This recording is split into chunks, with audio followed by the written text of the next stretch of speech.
بالله من الشيطان الرجيم. بسم الله الرحمن الرحيم. ومن أظلم ممن منع مساجد الله أن يذكر فيها اسمه وسعى في خرابها أولئك ما كان لهم أن يدخلوها إلا خائفين لهم في الدنيا خزي ولهم في الآخرة عذاب عظيم ولله المشرق والمغرب فأينما تولوا فثم وجه الله إن الله واسع عليم. ومن اظلم، کون ہے بڑا ظالم، ممن اس شخص سے، منع مساجد اللہ، جو اللہ کی مساجد منع کرتا ہے، یعنی ان یذکر فیہا اسمہ، اس میں اس کے نام لینے سے، وسعی فی خرابہا، اور کوشش کرتا ہے اس کی بربادی میں، اولئک ما کان لہم ان یدخلوہا، اولئک ما کان لہم، نہیں ہے ان کے لیے یہ حالت مناسب کہ وہ مسجد میں داخل ہوتے ہیں، البتہ ایک وقت آئے گا یہ مسجد میں داخل ہوں گے اس حال میں کہ یہ ڈرتے ہوئے ہوں گے. لہم فی الدنیا خزی، جو مساجد کی مخالفت کرتا ہے اس کے لیے دنیا میں رسوائی ہے. وَلَهُمْ فِي الْآخِرَةِ عَذَابٌ عَظِيمٌ، اور ان کے لیے آخرت میں بڑا عذاب ہے. وَلِلَّهِ الْمَشْرِقُ وَالْمَغْرِبُ، اور اللہ ہی کی ملکیت میں ہے مشرق اور مغرب، تمام مقامات اور اماکن اللہ کے ہیں. تمہیں اگر کسی مسجد میں دعوت سے، دین کے کام سے روک دیا گیا ہے تو کوئی بات نہیں.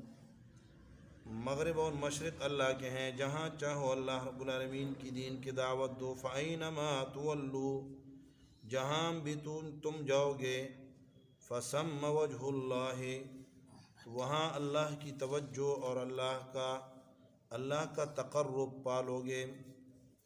ان اللہ واسع علیم، اللہ تعالیٰ کشائش والے، علم والے ہیں.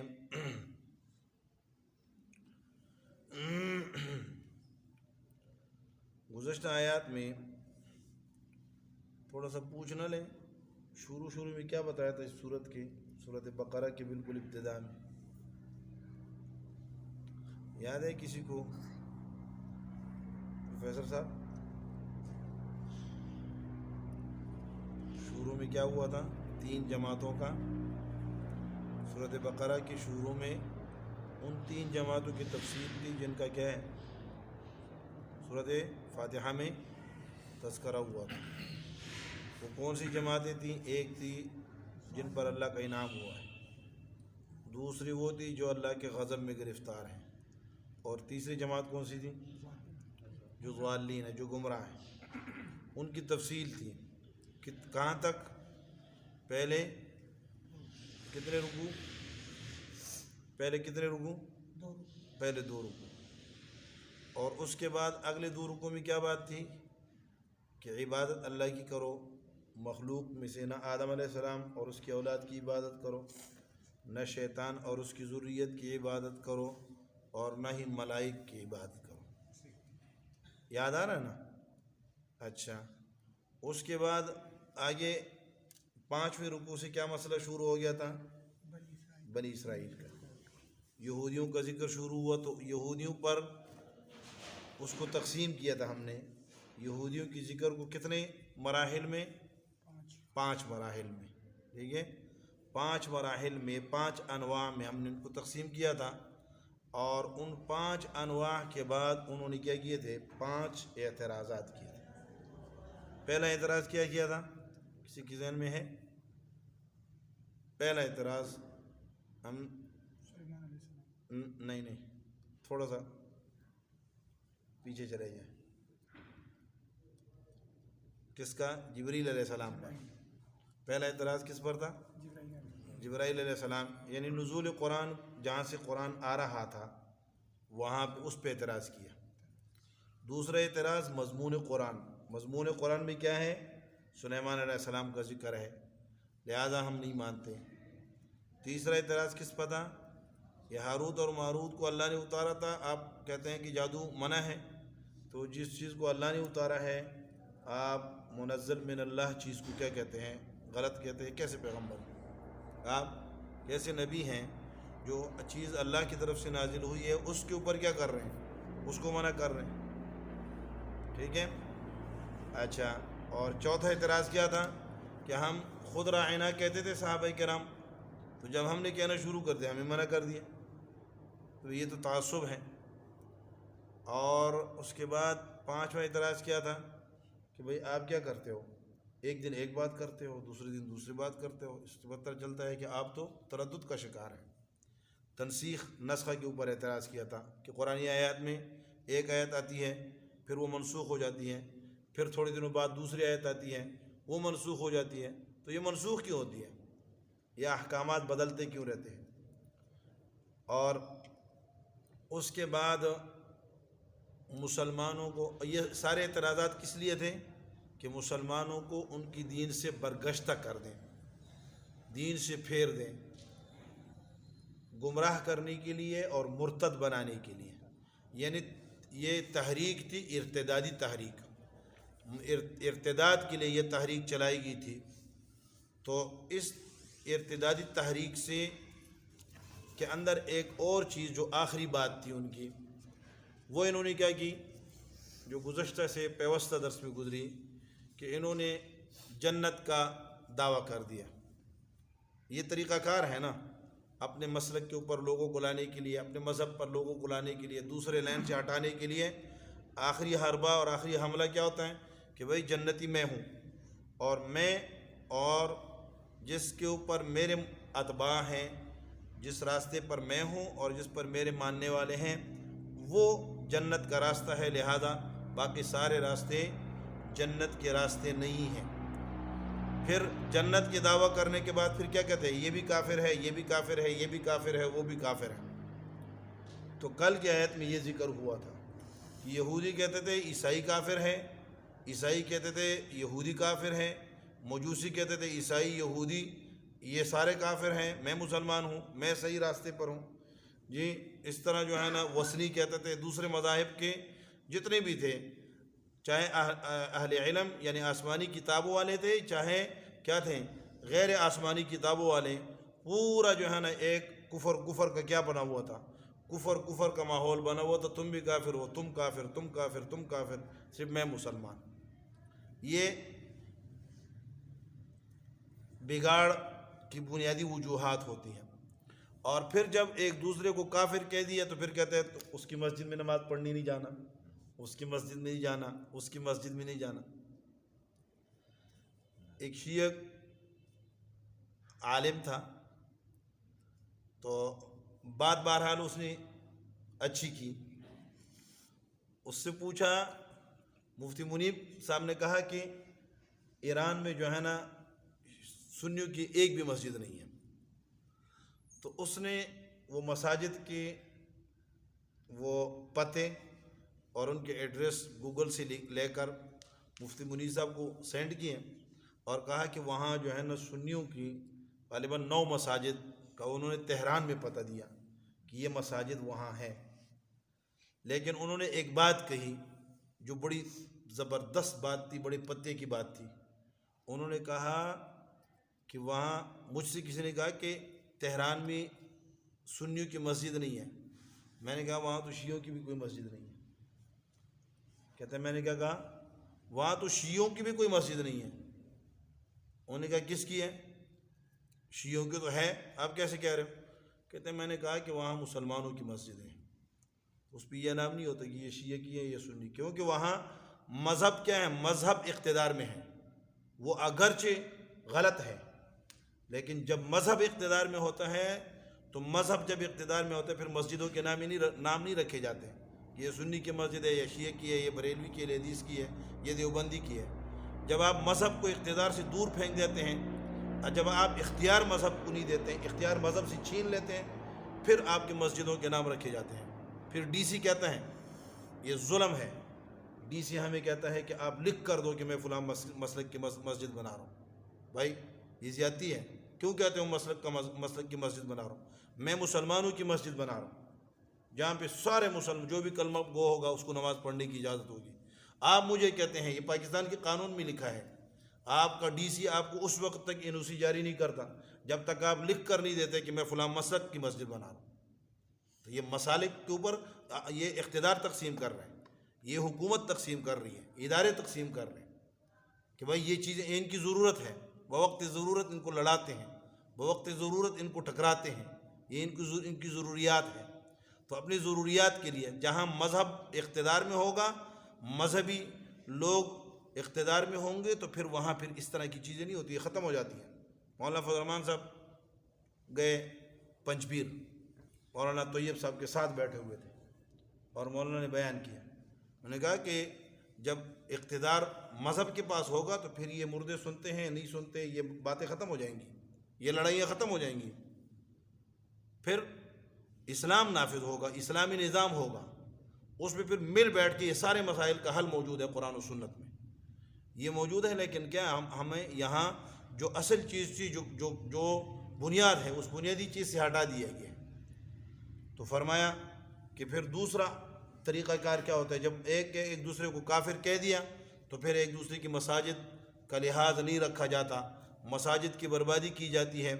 تو اس کا فرمایا کہ کسی بھی مذہب کی مسجد کی بے حرمتی کرنے والے سے بڑا ظالم دنیا میں کوئی نہیں۔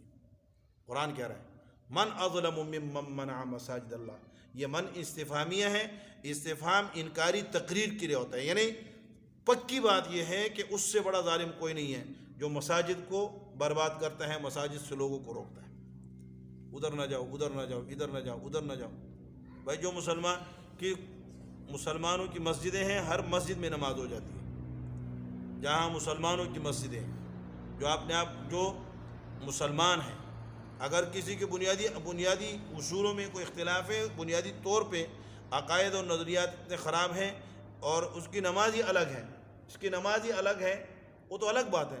لیکن اگر وہی یہی نماز پڑھ رہا ہے، یہی کلمہ پڑھ رہا ہے، یہی درود پڑھ رہا ہے، یہی نماز پڑھ رہا ہے، یہی قرآن پڑھ رہا ہے، تو اس کی آپ کہتے ہیں کہ ادھر نماز نہیں ہوتی، ادھر نہیں ہوتی۔ تو فرمایا اس آدمی سے بڑا ظالم کون ہے؟ من منع مساجد اللہ ان یذکر فیہا اسمہ، جو منع کر دے اللہ کے مساجد کو کہ ان میں ذکر نہ کیا جائے۔ اس آیات کے نزول کے حوالے سے دو واقعات ہیں روایات میں، ایک کو ابن جریر رحمۃ اللہ علیہ نے عبد الرحمن ابن یزید سے روایت کیے ہیں، وہ فرماتے ہیں کہ مشرکین مکہ نے آپ علیہ الصلوۃ والسلام کو جب حدیبیہ میں روکا اور مسجد حرام میں جانے نہیں دیا، تو اللہ رب العالمین نے آیت نازل کی کہ اس سے بڑا ظالم کون ہے جو اللہ کے گھر سے ایک اللہ کے نبی کو روکتا ہے، اور پھر بیچ میں اللہ نے بشارت بھی دی کہ ایک وقت آئے گا، آگے آ رہا ہے، ایک وقت آئے گا آپ ان کے ہاتھ مروڑ کر ان سے کیا ہو لیں گے، بیت اللہ شریف کی چابیاں لے لیں گے، انشاءاللہ وہ وقت آنے والا ہے۔ یا دوسرا واقعہ علامہ امام قتادہ رحمۃ اللہ علیہ اور امام سدی رحمۃ اللہ علیہ نے روایت کیا ہے، وہ یہ ہے کہ من منع سے مراد طیطوس ابن اسبسیا، طیطوس ابن اسبسیانوس، یہ ایک نصرانی آدمی تھا اور اس کا بڑا جنبہ تھا، بڑا اس کے پاس جو ہے نا بڑا دڑا اس کے پاس موجود تھا، لوگ اس کے پاس موجود تھے۔ جب انہوں نے یہودیوں سے بغض اور عداوت کی بنیاد پہ یہ بخت نصر کے ساتھ ملے، اور بخت نصر مجوسی تھا، اس کی معاونت کر کے تعاون کر کے یہودیوں کے خلاف انہوں نے چڑھائی کر دی، اور جتنے یہودیوں کے اندر لڑنے والے نوجوان تھے، جوان تھے، انہیں قتل کر دیا، ان کے بچوں کو، عورتوں کو غلام بنا دیا، قیدی بنا دیا، اور اسی طرح جو ہے انہوں نے حرق التورات، تورات کو جلا دیا، وخربوا بیت المقدس، اور بیت المقدس کو برباد کیا، اس کو اجاڑا، اور وَأَلْقُوا فِيهَا الْجِيفَ، اس میں گندگیاں پھینک دی، بیت المقدس کے اندر گندگی، نجاستیں پھینک دی۔ اسی طرح ذبحوا فیہا الخنازیر، وہاں خنزیروں کو ذبح کر کے پھینک دیا۔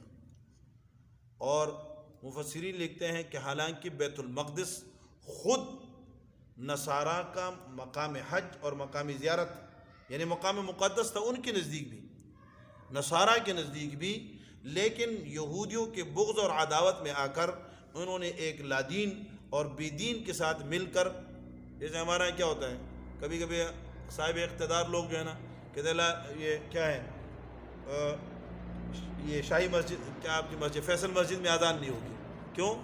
اس لیے کہ یہاں آس پاس میں جو ہے نا کیا ہے یہ اصحاب رہتے ہیں تو ان کی جو ہے نا نیندیں خراب ہوتی ہیں، لہذا یہاں پہ اذان نہ ہو، یا امریکہ کا سفیر آیا ہوا ہے لہذا کیا ہوگی آج اذان کی چھٹی ہے، نعوذ باللہ من ذالک، اللہ رحم فرمائے۔ تو اسی طرح انہوں نے بھی کیا کیا، ان کی خوشنودی کے لیے، ایک مجوسی کی خوشنودی کے لیے نصارہ نے کیا کیا، عیسائیوں نے مسجد کے تقدس کو پامال کیا۔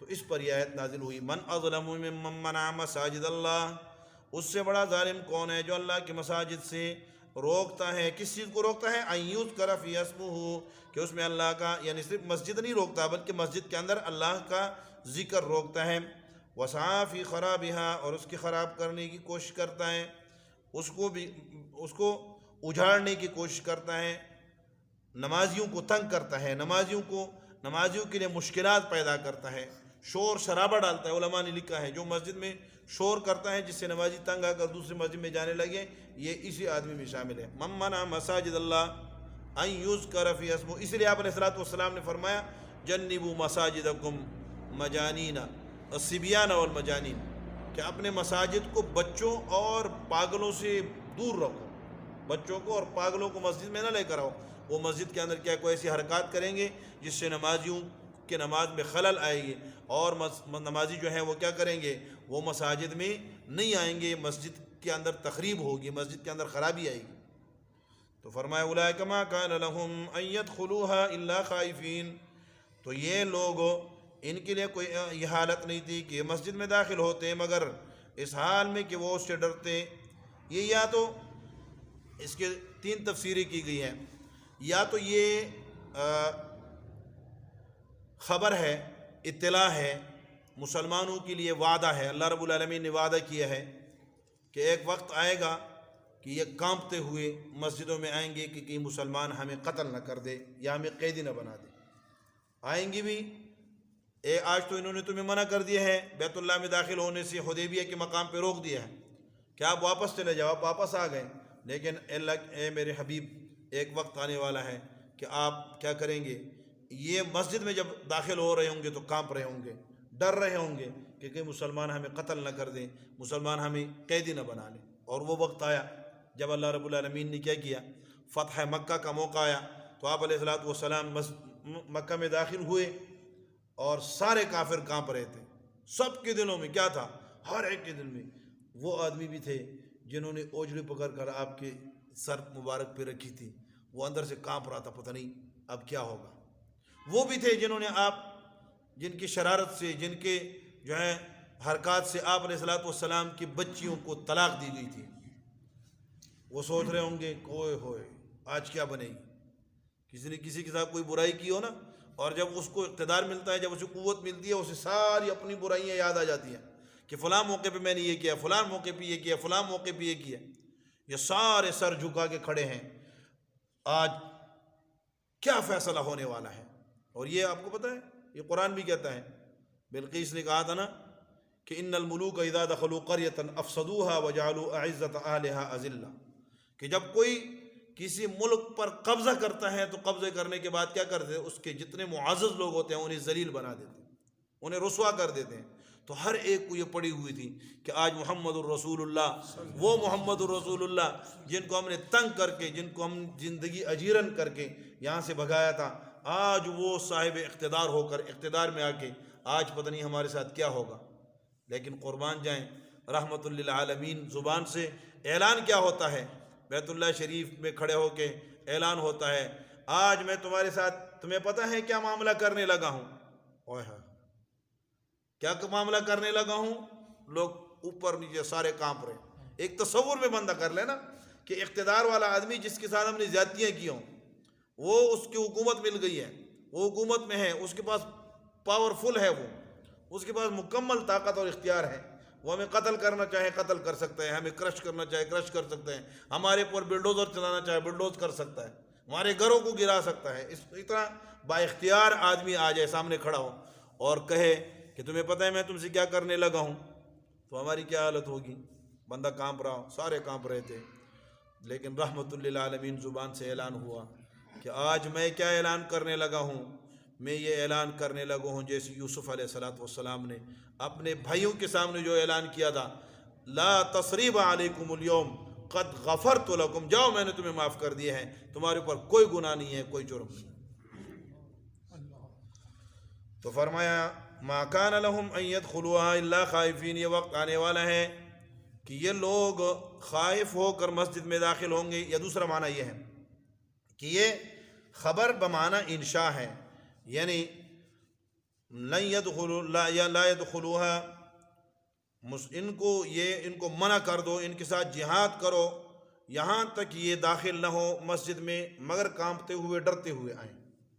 یا تیسرا معنی یہ ہے کہ لا تمکنوہم ان يدخلوا مساجدکم، انہیں اختیار ہی نہ دو، انہیں بس ہی نہ دو، ان کی چلنے ہی نہ دو کہ یہ آپ کے مساجد میں آ سکے، روک دو ان کو مساجد سے۔ اس لیے اعلان ہوا، اس لیے آپ علیہ السلام نے اعلان کروایا، حضرت علی رضی اللہ تعالیٰ عنہ اعلان لے کر گئے کہ اللہ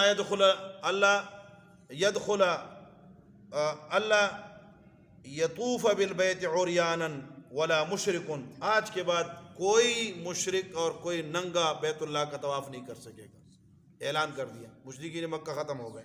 دوسری فتح ہے وہ عمر رضی اللہ تعالیٰ عنہ کے ہاتھ سے اللہ رب العالمین نے روم کو فتح کیا، اور روم کو فتح کرنے کے بعد بیت المقدس جو خراب حالت میں پڑی تھی، مسلمانوں نے اسے دوبارہ کیا تعمیر کیا۔ تو یہ عیسائیوں، دنیا کے عیسائیوں، یہ مسلمانوں کے ساتھ تعاون کرو، یہ تمہارے بیت المقدس کے محافظ ہے۔ عیسائیوں بنی اسرائیل کو دنیا سے تسلیم کروا رہے ہو، پوری دنیا پہ زور لگایا ہوا ہے کہ بنی اسرائیل کو تسلیم کرو، یہ تو بیت المقدس کے مخرب ہے، یہ تو اس کو خراب کرنے والے ہیں۔ تمہارے بیت المقدس کا، تمہارے قبلوں کی حفاظت کرنے والی قوم وہ مسلمان ہیں۔ قرآن نے تمہاری حفاظت کی ہے، قرآن نے تمہاری کتاب کی حفاظت کی ہے، قرآن نے تمہارے بنیاد کی حفاظت کی ہے، قرآن تمہارے مقدس مقامات کی حفاظت کر رہا ہے۔ کسی کی بھی مقدس مقامات کی توہین کی قرآن اجازت نہیں دے رہا، پھر تم ہمیں کہتے ہو مسلمان دہشت گرد ہیں۔ تو دہشت گرد میں ہوں یا تم ہو جو میری مساجد کا احترام نہیں کر رہے ہو، میرے مقدس ہستیوں کا احترام نہیں کر رہے ہو، انبیاء کرام کی توہینیں کر رہے ہو، اور مساجد کی اور مدارس کی توہینیں کر رہے ہو، قرآنی تعلیم گاہوں کی تم توہینیں کر رہے ہو، پھر کہتے ہو دہشت گرد مسلمان ہیں۔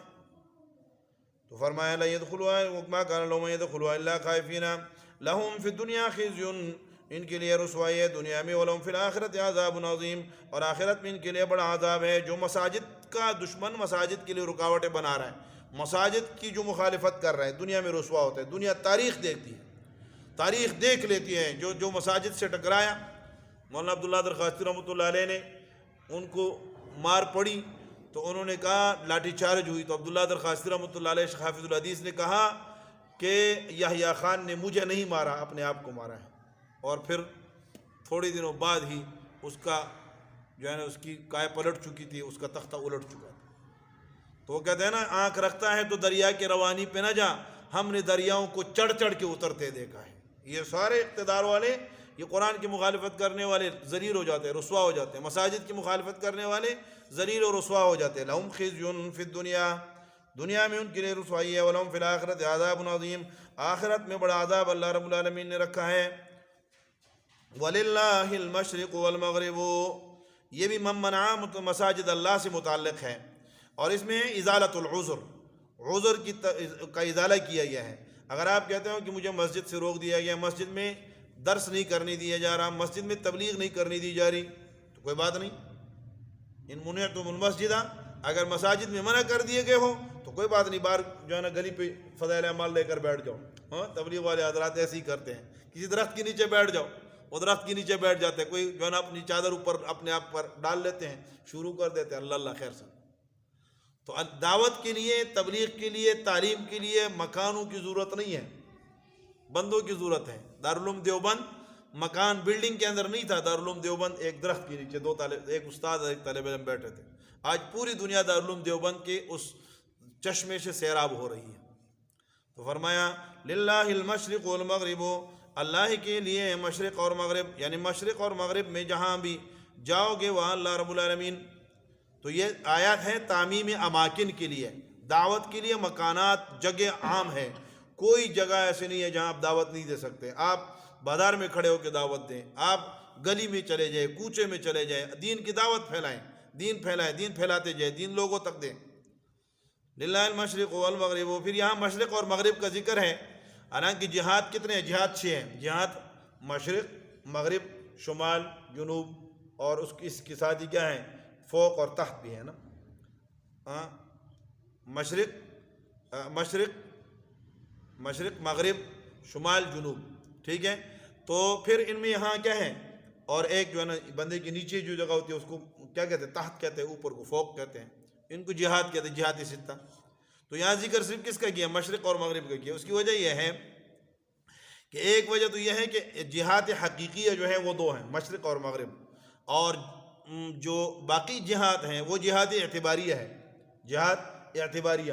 اعتباریہ کیا معنی؟ یعنی جس بندے کا جہاں بندہ گھومتا ہے تو اس کے ساتھ اس کی جہاد بدل جاتی ہے، دایاں بایاں بدل جاتے ہیں. آپ کا دایاں، انس کا دایاں یہ ہے، میرا دایاں یہ ہے. لیکن مشرق اس کا یہی ہے، میرا بھی مشرق یہی ہے. مغرب اس کا بھی یہ ہے، میرا بھی یہ ہے. مشرق اس کا بھی وہ ہے اور میرا بھی وہ ہے. تو یہ حقیقی کیا ہے؟ وہ ہے جہاد ہے. اور یہ باقی جو ہے یہ کس کے؟ یہ مشرق اور مغرب کے اعتبار سے ہے. تو جہاں کسی کا مشرق آ جائے گا تو اس کا کیا ہو جائے گا؟ اس کا مغرب دوسری طرف آ جائے گا، آٹومیٹکلی آئے گا. لیکن اس کا شمال اور جنوب بدلتے رہیں گے. اسی طرح یا دوسرا جواب یہ ہے کہ زمین جو ہے نا یہ کرہ ہے، کرہ، ٹھیک ہے، 20 شکل میں ہے. تو اس کو اگر آپ 2 حصوں میں اس طرح تقسیم کر دیں گے تو جب 2 حصے گریں گے تو کیا ہو جائے گا؟ مشرق اور مغرب میں جائے گا. یوں کاٹیں گے تو مشرق اور مغرب میں جائے گا، شمال اور جنوب ختم ہو جائیں گے. تو للہ المشرق والمغرب، مشرق اور مغرب اللہ کے ہیں. فَأَيْنَمَا تُوَلُّوا، جہاں بھی تم ہو، فَثَمَّ وَجْهُ اللَّهِ. بعض مفسرین نے اس کے بارے یہ کہا ہے کہ یہ اس نماز معذور کی نماز کے لیے بھی ہے. معذور کی نماز کے بارے میں یہ آیت نازل ہوئی کیونکہ بیت اللہ شریف، بعض نے کہا ہے کہ یہ بیت اللہ شریف سے جب تحویل قبلہ ہوا تو اس پر اعتراض ہوا. لیکن وہ چونکہ مستقل آیت آ رہی ہے سیقول السفہاء من الناس میں، وہاں آئے گا کہ انہوں نے اعتراض کیا کہ آپ نے بیت اللہ کے بجائے بیت المقدس کو، پھر بیت المقدس کے بجائے بیت اللہ کو قبلہ کیوں بنایا. تو وہ تفصیلی اعتراض اور اس کے جوابات آگے آ رہے ہیں. اس لیے مفسرین نے یا تو اس کو کیا کہا ہے کہ عذر کے وقت آپ جس طرف آپ کے لیے ممکن ہو آپ رخ کر دیں. ہر طرف اللہ رب العالمین کی ذات موجود ہے، لہذا آپ معذور ہیں. یعنی آپ نے قبلہ کی تلاش کی، آپ کو پتہ ہی نہیں چلا. آپ نے تحری کی، اندازہ لگایا، آپ کو پتہ نہیں چلا، اور آپ نے نماز پڑھ لی. تو کیا ہے اس کے بارے میں؟ اس لیے بعض روایات میں بھی آتا ہے. ابن عباس رضی اللہ تعالیٰ نے بھی روایت کی ہے کہ صحابہ کرام رضوان اللہ اجمعین نے کسی علاقے میں گئے، اندھیرا تھا، تو وہاں نماز پڑھی اور ہر بندے نے اپنے اپنی لکیر کھینچ لی کہ میں نے ادھر نماز پڑھی ہے. جب روشنی ہوئی دیکھا تو کسی کی نماز مشرق کی طرف ہے، کسی کی مغرب کی طرف ہے، کسی کی شمال کی طرف ہے، کسی کی جنوب کی طرف ہے. تو اللہ رب العالمین نے آیت نازل کی اینما تولوا وللہ المشرق والمغرب فینما تولوا فثم وجہ اللہ ان اللہ واسع علیم. اللہ وسیع علم والے، لہذا اس کے علم کے مطابق اللہ رب العالمین تمہیں کیا کریں گے؟ جزا عطا فرمائیں گے. تو اور بعض نے کہا کہ یہ سواری کے اوپر کیا ہے؟ سواری کے اوپر اگر کوئی نوافل پڑھ رہا ہے تو یہ اس کے لیے ہے. فرض اگر جہاں بھی آپ ہوں گے سواری پر ہوں گے تو تب بھی آپ کو کیا ہوگا؟ رخ موڑنا پڑے گا. آپ ریل گاڑی میں بیٹھے ہیں اور آپ کی نماز نکل رہی ہے، قضا ہو رہی ہے، تو آپ اللہ اکبر کہہ کے قبلہ کی طرف پہلے رخ کر لیں. پھر اگر آپ کی نماز پڑھتے دوران کیا ہو گیا؟ رخ آپ کا بدل گیا، کوئی حرج نہیں ہے، نماز آپ کی ہو جائے گی. فَلِلَّهِ الْمَشْرِقُ وَالْمَغْرِبُ تُوَلُّوا فَثَمَّ وَجْهُ اللَّهِ إِنَّ اللَّهَ وَاسِعٌ عَلِيمٌ. اللہ عمل کرنے کی توفیق نصیب فرما دے. اللهم صل وسلم على سيدنا مولانا محمد وآله وأصحابه وبارك وسلم تسليما كثيرا كثيرا. ربنا تقبل منا إنك أنت السميع العليم وتب علينا يا مولانا إنك أنت التواب الرحيم. اللهم اهدنا واهد بنا واجعلنا سببا لمن اهتدى. اللهم اغفر لنا ولجميع المؤمنين والمؤمنات والمسلمين والمسلمات الأحياء منهم والأموات إنك على كل شيء قدير. صلى الله تعالى على النبي الكريم وعلى آله وأصحابه أجمعين آمين برحمتك.